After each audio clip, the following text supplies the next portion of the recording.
오늘 하나님 말씀 함께 나누겠습니다. 오늘은 특별히 또 성찬으로 이어지는 메시지이기 때문에 일단은 우리가 귀로 듣는 메시지, 하나님께서 성령님께서 우리 마음을 또 만져주시기를 간절히 바라지만 이 메시지가 있고 또 이어서 우리가 우리의 오감을 가지고 느끼는 말씀이 있습니다. 그죠?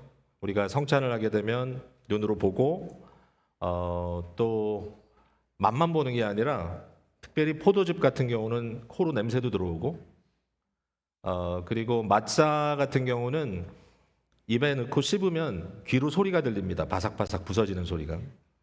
예, 그리고 손으로 만져지고.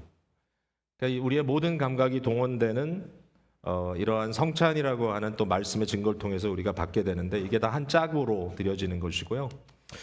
오늘 메시지를 통해서 우리가 참 지식을 얻는다고 하면 그 지식은 어떤 목적을 향하여 가느냐, 이제 이게 제일 중요한 키인데 제가 긴 메시지는 아닐 거예요 오늘. 근데 그걸 여러분이 캐치하길 바라는데 성찬이라는 것을 통해서 예수 그리스도는 자기의 몸을 던져 말씀하신 분이구나. 그러니까 이 그리스도라는 진리는 단순히 머리의 진리가 아니라 그의 몸으로 우리에게 사랑을 베풀어 주신 진정한 전인적인 메시지다.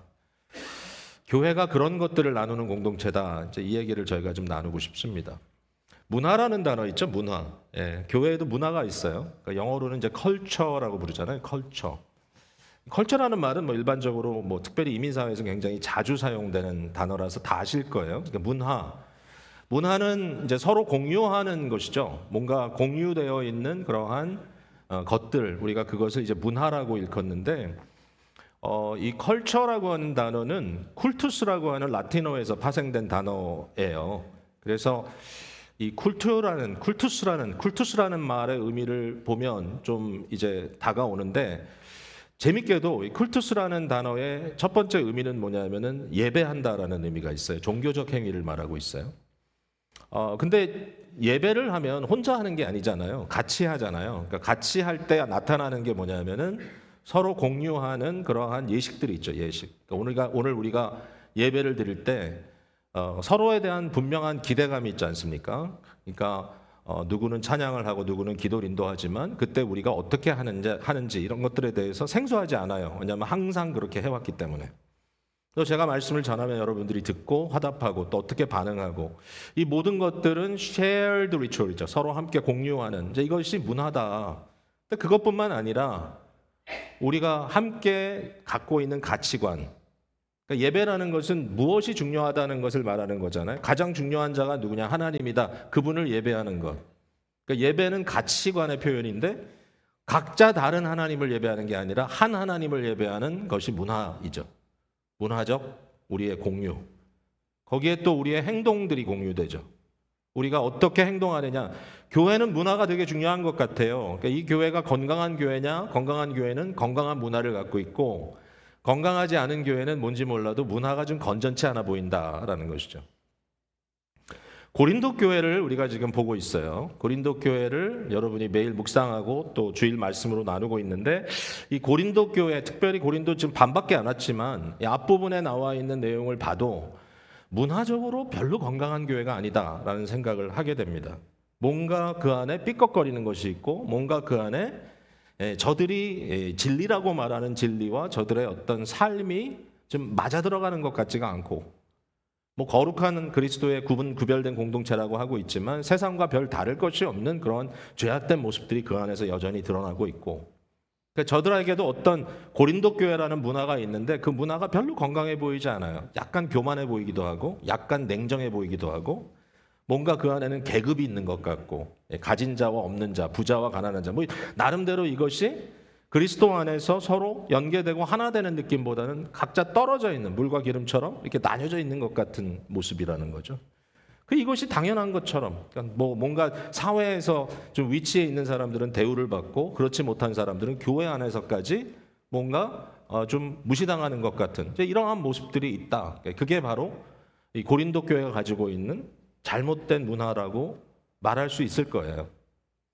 자, 오늘은 이제 이런 문화에 대한 고민을 하는 가운데 특별히 한 가지 이슈를 좀 다루고 있어요. 문제 제기가 있어요. 고린도전서 8장에 문제 제기는 뭐냐면 우상에게 바쳐진 제물에 대한 문제예요. 오늘날 우리와 아무 상관없는 얘기 아니야 라고 할 수 있지만 조금 설명하다 보면 뭔가 연결고리가 있다는 걸 발견하게 될 거예요. 자, 우상에게 바쳐진 제물이 어떻다는 말인가? 여러분, 1세기의 배경을 좀 봐야 되는데 우상 숭배가 만연합니다. 그러니까 모든 사람들이 다 종교적이에요. 그 당시 사람들은. 그러니까 뭐 무신론자라든지 이런 건 뭐 있을 수 있어요. 철학적으로 있을 수는 있지만 정말 극소수고 대부분의 사람들은 다 어떤 신에 대한 의식이나 또는 그런 그 participation, 참여가 있는데 근데 하나의 신이 아니라 로마 또 헬라에 있는 수많은 신들을 다 신들을 섬기고 있어요. 그러니까 종교적 다원주의란 말이죠. 오늘도 종교적 다원주의라 오늘은 그냥 다원주의 사회라 그러는데 그때도 그런 비슷한 측면이 있어요. 이게 기독교가 어려운 게 뭐냐면 기독교는 다른 사람이 보기에는 여러 종교 중에 또 하나지. 그러니까 너희는 그냥 우리와 함께 친하게 지내면 돼. 뭐 이 정도로 얘기를 하는데 기독교는 갑자기 뭐라 그러냐면은 우리는 유일한 하나님을 섬기고 우리는 오직 한 분 그리스도만이 구원자라고 믿는다. 익스클루시브한 클레임을 한다는 거죠. 1세기에서 굉장히 미움을 받았어요. 교회가 이것 때문에 핍박을 받기도 하고. 자, 이제 이게 그럼 우상숭배라는 게 일상적인 삶에 미치는 영향이 없다면 뭐 그것도 큰 문제가 안 되겠지만 이제 당시의 사회는 이 종교라는 것이 일상적인 사회에 일상적인 삶에 굉장한 영향을 줘요. 그 중에 하나가 뭐냐면은 음식 문제예요. 특별히 이제 고기를 먹는 데 있어서 대부분의 고기 아마 모두 다라고 해도 될 거예요. 이 고기를 뭐 시장에 갖다 팔든지 아니면 뭐 집에서 사서 먹든지 뭐 하여튼 여러 가지가 있겠죠. 하여튼 고기를 컨슘하는 데 있어서 그 고기가 어디서 온 거냐라는 질문에 대해서 공통적으로 대부분의 사람들의 의식 속에는 이것이 우상에게 바쳐졌다가 나온 것이다라는 거예요. 그러니까 종교적 어떤 행위에 인버브됐던 그러한 것들이 이제 사람들에게 먹여지는 거예요. 사실 이게 굉장히 일상적이에요. 아고라라고 하는 마켓, 광장 마켓에 가서 팔려지는 것들이 대다수가 이미 신전에 바쳐졌던 음식이 나옵니다. 뿐만 아니라 당시에 이제 문헌들을 들여다보면 어떤 얘기가 나오냐면은 이 시의 이제 이 기관장들이 시민들에게 이제 방을 이렇게 띄워가지고 파피러스에다가 글을 써가지고 사람들에게 초대를 하는데 이제 아무개 신전 뭐 다이아나를 섬기는 신전에서 언제 어느 날 음식을 먹는 그러한 행사가 있으니까 여러분을 초대합니다. 실제로 고고학자들이 고린도를 스터디합니다. 제가 아는 그 비트너라고 하는 웨스트민스터 캘리포니아의 교수는 저한테 그러더라고. 자기 고린도에서 7년을 살았다고. 그게 무슨 얘기냐 그랬더니 고린도라는 그 고대 도시에 실제로 어디 가서 있었던 게 아니라 오스트레일리아에서 공부를 했는데 거기는 학교가 고린도를 다시 리프로듀스 해가지고 고고학적으로 연구하는데 전문인 학교예요. 그래가지고 모든 게 다 모형으로 돼 있대. 7년 동안 고린도서 살았기 때문에 말 그대로 고린도서를 읽으면 모든 게 그림처럼 지나간대 머릿속에. 근데 실제로 이런 사람들이 발견한 게 뭐냐면 신전 안에 어떤 신에 대하여 뭔가를 하는 그런 행위만 있는 그런 공간이 아니라 사람들이 모여서 먹을 수 있는 큰 이 식당이 있다는 거예요. 식당이. 그러니까 결국은 식당 안에서 먹는 고기가 뭐냐 하면 그들이 말하는 신들에게 바쳐진 고기들인 겁니다. 자, 오늘 본문에도 그 얘기가 나오죠. 10절에 보니까 지식이 있는 내가 우상의 집에 앉아 먹는 것을 누구든지 보면 실제로 이런 초대를 받고 고린도 교회 교인들이 가서 먹었다는 거예요. 거기서. 여러분 어떻게 생각하세요? 이거 좀 이상한 거 아니야? 왜 신전에 가서 먹지? 자, 이러한 상황이 벌어지는데 교회 안에 두 부류의 사람이 있어요. 두 부류의 사람.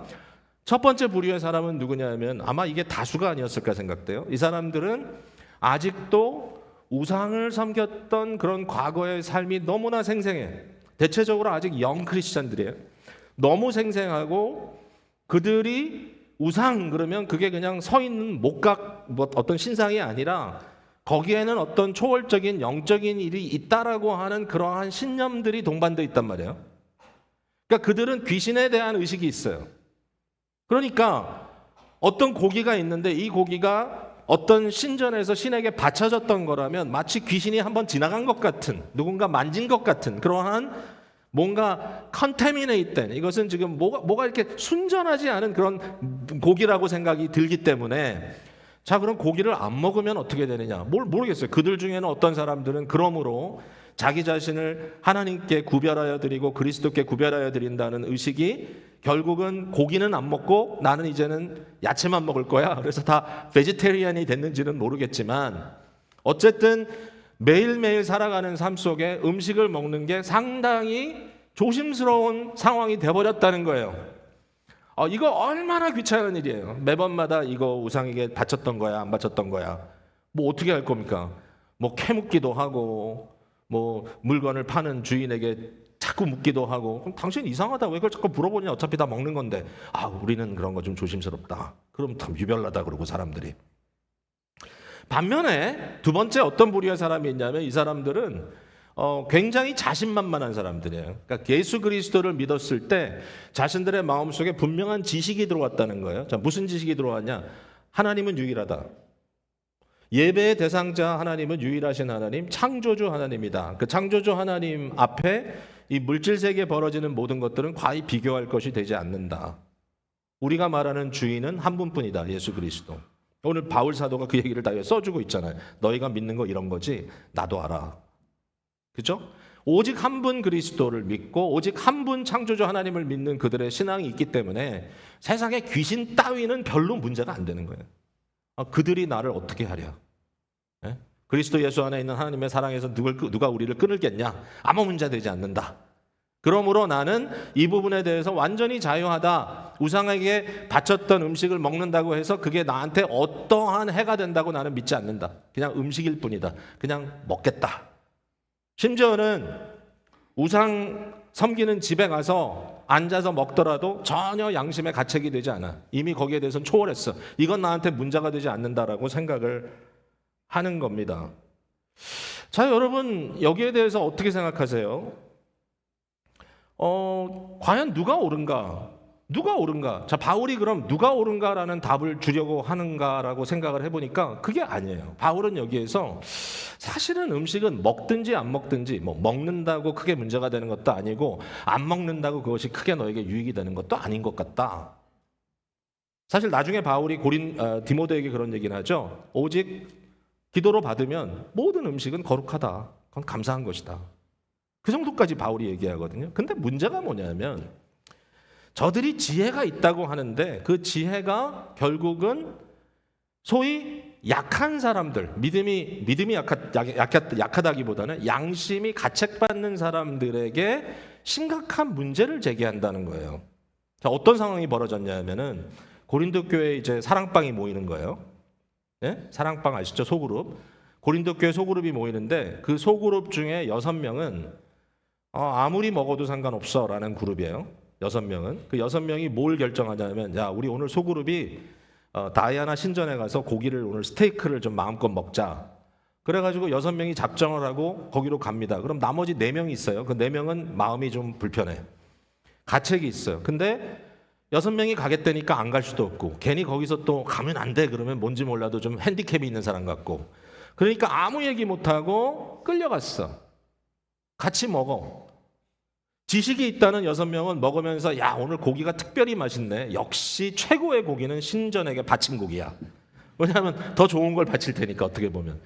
그러면서 신나서 고기를 맛있게 먹었는데 나머지 4명은 먹기는 먹었는데 체할 것 같아. 왜?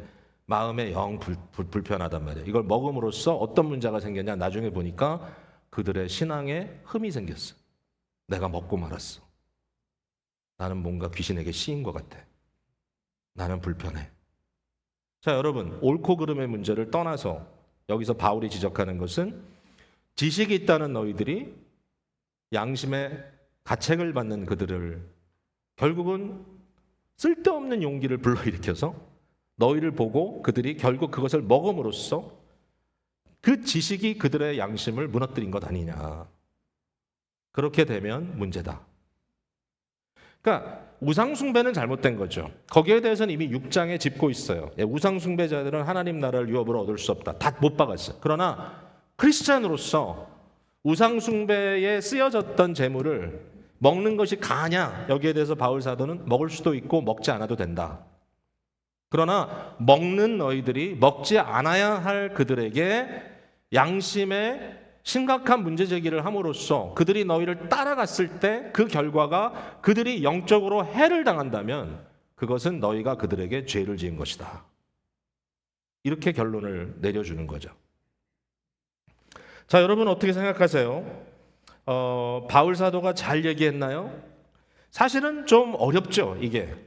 교회도 보면 좀 단순하게 일반화 시켜달라고 부탁할 때가 있어요. 이거 먹어야 됩니까? 먹지 말아야 됩니까? 이거 마셔야 됩니까? 마시지 말아야 됩니까? 그러면 목사가 단호하게 먹으면 안 되죠. 마시면 안 됩니다. 이렇게 딱 얘기를 해주면 사람들이 뭐 그래도 먹는 사람들은 죄책감으로 먹을 것이고 먹지 않아야 된다고 생각하는 사람들은 적어도 명확하니까 이게 맞다. 그러면 심플하죠. 뭐 교회에서 거기서 해서 얘기할 것도 없고 뭐 아무 문제가 안 되죠. 근데 만약에 앞에서 얘기를 하는데 뭐 먹어도 되고 안 먹어도 되고 근데 먹어도 안 먹어도 생각을 우리가 좀 바로 해야 되고 이게 되게 복잡하단 말이에요. 근데 바울 사도는 그걸 선택했어요. 왜? 진리를 추구하니까.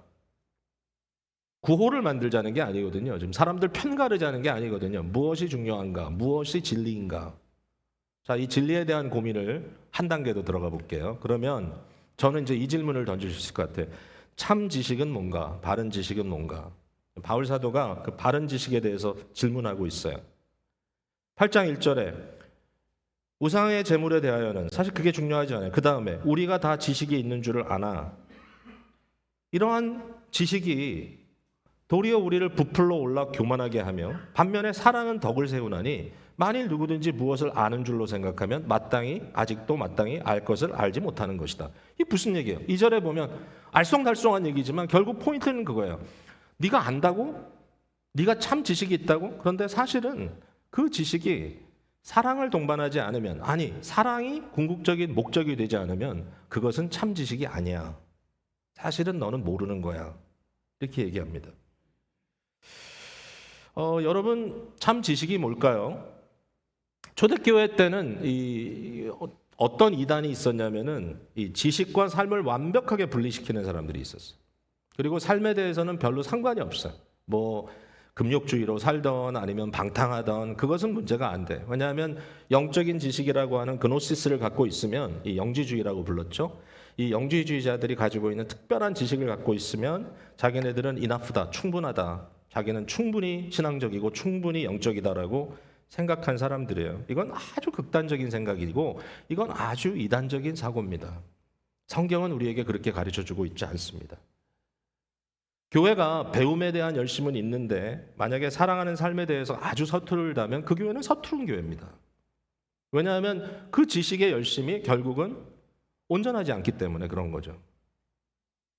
참된 진리는 뭐냐? 참된 지식은 뭐냐? 참된 지식은 과거에도 그렇고 현재도 그렇고 이 knowing, 안다, 알미라고 하는 것은 반드시 being, 존재, 자기가 어떤 존재이며 자기의 정체성을 인식하는 것이 있어야 되고 그 다음에 doing, 나의 삶이 거기에 나타나야 되는 거죠.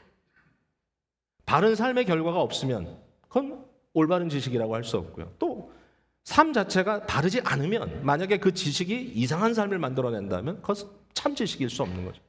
knowing과 being과 doing은 항상 한 세트로 갈 수밖에 없고 그것이 함께 갈 때만 그것이 진정한 지식이고 그것이 참된 진리가 될 수 있다라는 말씀이죠. 이것은 성경의 원리이고 우리의 삶의 원리예요.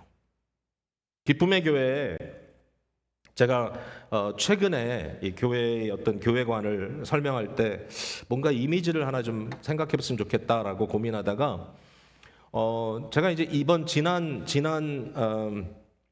4월 5월 초 이렇게 그 첫사랑반을 이번에 또 나눴잖아요. 근데 첫사랑반에 제가 소개한 그 개념이 뭐냐면 오각형 교회예요. 오각형 교회. 마치 집처럼 생각하면 돼요. 이렇게 삐죽한 지붕이 있고 옆에 기둥이 있고 밑에 이렇게 한 기초가 되는 선이 있어요. 근데 거기에 5개의 꼭지점이 있어요. 오각형의 교회다. 한 달여 전이네요. 제가 어떤 우리 교회 성도로부터 선물을 하나 받았는데 이렇게 봉투에 주셨어요. 봉투를 열어보니까 그 유명한 DC의 펜타곤 사진이 있더라고요. 펜타곤 사진을 멋있게 찍은 걸 가지고 와서 저한테 선물로 주시면서 우리 아들이 거기서 일하게 됐다고 이러면서 이제 얘기를 하셔가지고 굉장히 또 반가웠는데, 그 펜타곤 사진 사실 제가 오늘 뭐 띄울까라고 생각을 했는데 별로 잘 보이지도 않고, 그 다음에 두 번째로는 상상력을 자극하는 게 더 좋겠다. 여러분 마음속에 이 오각형을 한번 그려보세요. 오각형, 펜타곤 쉐입인데 이 바닥에 이 딱 기초를 만드는 그 두 개의 꼭지점은 뭐냐면, 저는 이렇게 표현했어요. 해석 공동체다. 교회는, 우리 교회에 가장 강조하는 것은 하나님의 말씀이 중심이 되고 기준이 돼서 말씀에 기반한 메시지가 나눠질 뿐만 아니라 그 말씀을 읽는 사람들, 듣는 사람들이 이렇게 소극적인 리스너가 아니라 적극적으로 그 말씀을 이해하고 받아들이고 그 말씀에 동의하기 위해서 함께 애쓰는 공동체다. 여러분 점점 더 우리가 시간이 지날수록 성경 넘기는 소리가 잘 안 들려요. 사실 오늘은 뭐 어디 찾으세요? 안 했으니까 아직은 테스트를 안 한 거예요. 근데 비교적 교회에서 3부 예배는 아직도 성경 넘기는 소리가 들려요. 영어 예배, 2부 예배는 잘 안 들려요. 뭐 대부분 전화 들고 이렇게 하는 것 같아.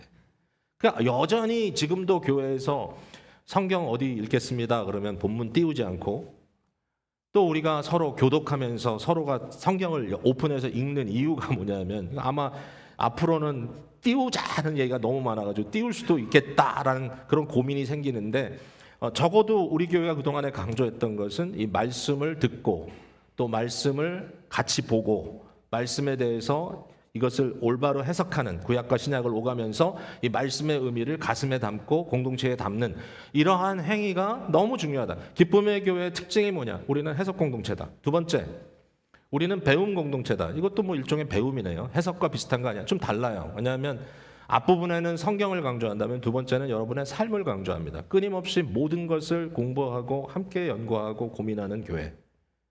제가 여기는 어디서 이제 그 아이디어를 얻었죠? 처음부터 제가 다 설명했죠. 라브리 공동체에 대한 흠모가 있어요.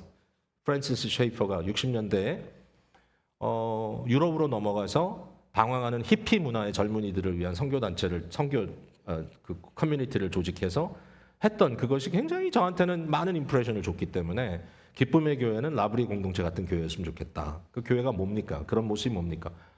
아주 솔직한 질문에게 솔직한 답을 줄 수 있는, 그러니까 뭔가 종교 수성에 매여 있다든지 형식에 매여 있다든지 율법주의에 매여 있는 것이 아니라 깊이 질문하면서 자기의 삶에 대해서 복음의 엔게이지먼트를 끊임없이 고민하는 교회. 근데 이제 생각해 보면 이것이 다 어떤 면에서는 좀 지식에 관한 것처럼 느껴지잖아요. 내 마인드 중요해요. 그런데 이게 다면 문제죠. 이게 위로 쭉 뻗어 올라가면서 세 가지의 꼭지점이 있다 그랬죠. 자, 하나는 안식이라고 하는 중요한 주제이고, 두 번째 안식의 예배도 포함되어 있고 복음의 은혜도 포함되어 있고, 그 다음에 십자가라는 주제이고, 마지막 주제 꼭대기 제일 정점이 뭐냐면은 그리스도 형상을 만들어가는 겁니다. Christ formation, 그리스도의 형상. 교회가 뭐냐? 교회가 목적이 뭐냐? 교회는요, 하나님의 형상을 빚어내는 게 교회의 목적이에요. 각 성도, 교회 전체. 교회 전체가 그리스도를 보여줘야 돼. 세상에 그리스도를 드러내는 대사관이에요. 세상 사람들은 물어볼 거예요. 너 안에 있는 소망의 이유가 뭐냐? 우리 안에 그리스도를 주로 삼고 우리 안에 있는 소망에 대하여 묻는 자들에게 답할 것을 항상 준비하고 살아라. 그 말은 말로 준비하라는 게 아니죠. 지식으로만 준비하라는 게 아니죠. 여러분의 삶을 통하여 뭘 보여야 되죠? What Jesus has done for me. 예수님이 나를 위해서 해주신 게 뭔가, 그것을 보여줄 수 있는 삶의 흔적들이 있어야 된다는 얘기죠. 여러분, 이게 교회를 만들어내는 비전이 될 수 있고요. 결국 교회는 어떤 무슨 막 이렇게 사람들이 모이고 성공하고, 그게 아니라 여기에 그리스도가 드러나지 않으면 교회일 수 없다. 결국 그리스도가 드러나기 위해서는 그리스도를 온전히 권위 있게 증거하는 말씀에 기초할 수밖에 없고, 그 기초된 말씀을 끊임없이 우리의 삶 속에 익숙하게 적용하는 그 과정이 없으면, 그 배움에 대한 열정이 없으면, 그 수고가 없으면 성장할 수 없죠. 그러나 그 성장의 목적은 뭐냐? 그리스도를 형성해 나가는 것이다. 그게 사랑이잖아요. 그러니까 바울 사도가 여기서 강조하는 것은 뭐냐면, 결국 지식은 뭐냐? 참 지식은 그 목적이 사랑이어야만 된다. 사랑이 목적이 되지 않은 지식은 결국은 온전한 지식일 수 없다라는 겁니다. 여러분, 지식은 인포메이션을 축적하는 것이 아니에요. 그것도 필요하죠. 물론 뭐 암기도 해야 되고 그래야 배우는 건데, 그러나 그것보다 더 중요한 것은, 인포메이션보다 중요한 것은 트랜스포메이션이에요. 변화예요. 그 배움이 나의 삶을 어떻게 변화시키고 있느냐. 그 변화는 내가 교만한 똑똑한 그런 인간이 되는 것이 아니라 점점 더 그리스도 예수를 닮아가는 사랑의 사람으로 바뀌어지는 거예요. 그리스도가 교회에 요구하는 건 단 하나예요. 내가 너희를 사랑한 것 같이 너희가 서로 사랑하라. 그러면 세상이 너희가 교회인 줄을 알리라 그랬어요. 너희가 내 제자인 줄을 알리라. 바울 사도가 그걸 강조하는 거예요. 그래서 얘기를 하는 거예요. 너희가 너의 형제의 양심을 디스트로이해서 그것을 상하게 함으로써 그들이 죄를 짓게 한다면, 바울 사도가 굉장히 단호하게 결론을 내리죠. 그것은 곧 너희가 그리스도에게 죄를 짓는 것이다. 왜? 바로 그 형제가 그리스도의 몸을 이루고 있는, 그리스도가 위하여 죽어주신, 구원해 주신 바로 그 구원의 대상자이기 때문인 것이죠. 예수 그리스도가 누굽니까? 여러분, 그리스도에 대해서 어떻게 여러분이 상상하시고 또 어떻게 생각하십니까? 물론 말씀을 통해서 아는 거지만, 그러나 가장 구체적으로 그리스도를 알 수 있는 것은요, 사실은 내 옆에 있는 사람들이에요. 이게 참 힘들면서도 귀해요. 예, 이렇게 얘기하잖아요, 사도 요한이. 하나님은 눈에 보이지 않는다. 눈에 보이지 않는 하나님을 사랑한다고 하면서 눈에 보이는 형제를 미워하면 그것이 어떻게 진정한 하나님 사랑이 될 수 있겠는가? 눈에 보이지 않는 하나님을 사랑한다는 것은 눈에 보이는 형제를 사랑하는 데서 시작된다. 그게 시작이 되면 언젠가는 거기까지 나가게 되겠죠. 그래서 바울 사도가 이처럼 신앙이 성장하면 성장할수록 자기 자신을 벗어나 하나님을 향하여 또 이웃을 향하여 나아가는 것으로, 이러한 것들이 더욱더 아름답게 이루어지도록 움직여져 나가는 것이 참 지식의 습득이고, 이 습득을 통하여 우리는 더욱더 성숙한 그리스도의 사람으로 만들어질 것이다 라는 것입니다. 이 우상 제물에 대한 이야기는 사실은 10장까지 계속되거든요. 8장, 9장, 10장. 10장 마지막의 결론이 뭐죠? 여러분 너무나 잘 아시죠? 그런즉 너희가 먹든지 마시든지 무엇을 하든지 다 하나님의 영광을 위하여 하라. 네.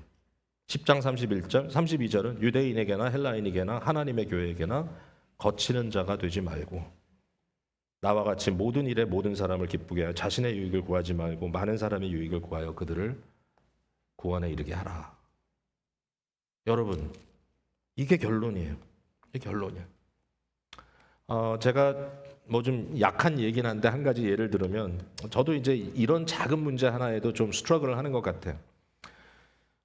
저도 지식에 대한 자랑이 좀 조금 있는 사람이에요. 요만큼 있어요. 네.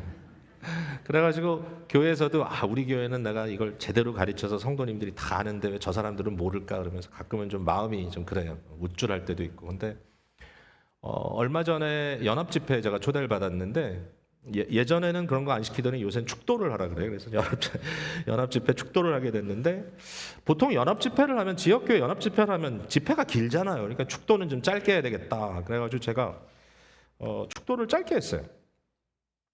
근데 이제 여러분 아시잖아요. 교회 예배 어떤 그 내용이, 예배 부름으로부터 마지막 복의 선포까지, 저는 축도라는 말을 안 쓰잖아요. 사실은 주보에도 보면 복의 선언, 복의 선포 이렇게 돼 있잖아요.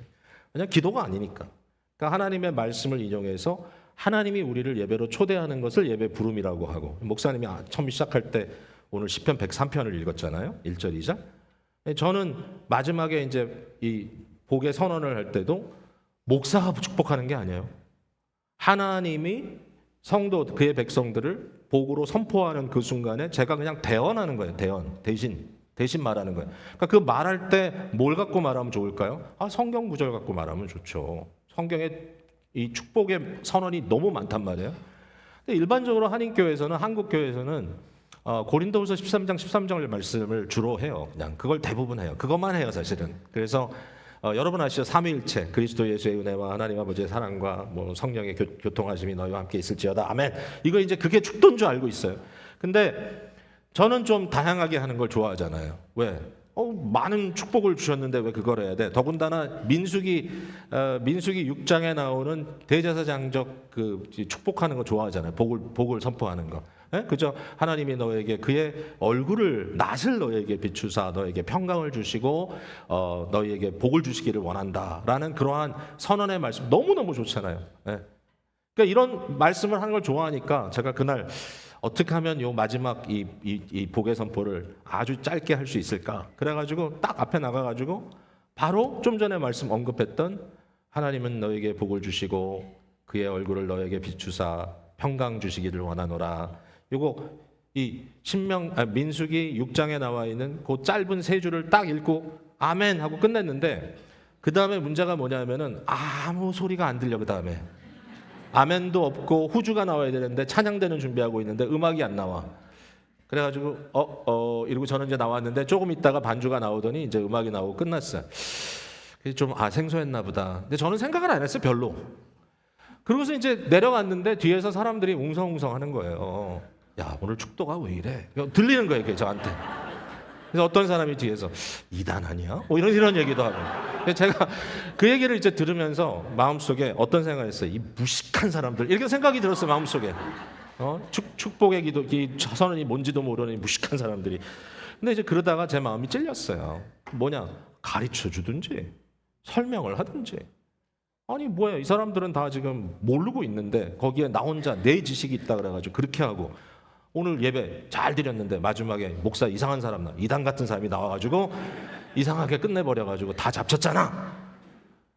사실 좀 슬픈 얘기지만 그러나 제가 마음을 바로 잡았어요. 이제는 연합 집회를 가면 반드시 고린도후서 13장 13절을 해야 되겠다. 그게 이상할 게 하나도 없는 거잖아요. 이상할 게 없어요. 단 언젠가 우리가 공유하게 되는 지식이 있을 때 그것을 통하여 함께 기쁘게 복을 나눌 수 있겠구나. 우리 교회에서는 얼마든지 할 수 있지만 제가 그래서 이게 내가 아무리 좋은 의도를 갖고 있다 할지라도 이것을 통해서 사람들을 넘어뜨리는 일이라면, 이것이 사람들의 마음을 실족시키는 일이라면 너무 무서워요. 내가 그리스도에게 죄를 짓는 것이구나. 여러분, 교회는 어떤 면에서는 가장 논리적이고 쉽지만 어떨 때는 많은 생각을 해야 됩니다. 기쁨의 교회가 앞으로 더 아름다운 일들을 해나갈 수 있는 복된 교회가 되기를 간절히 바랍니다.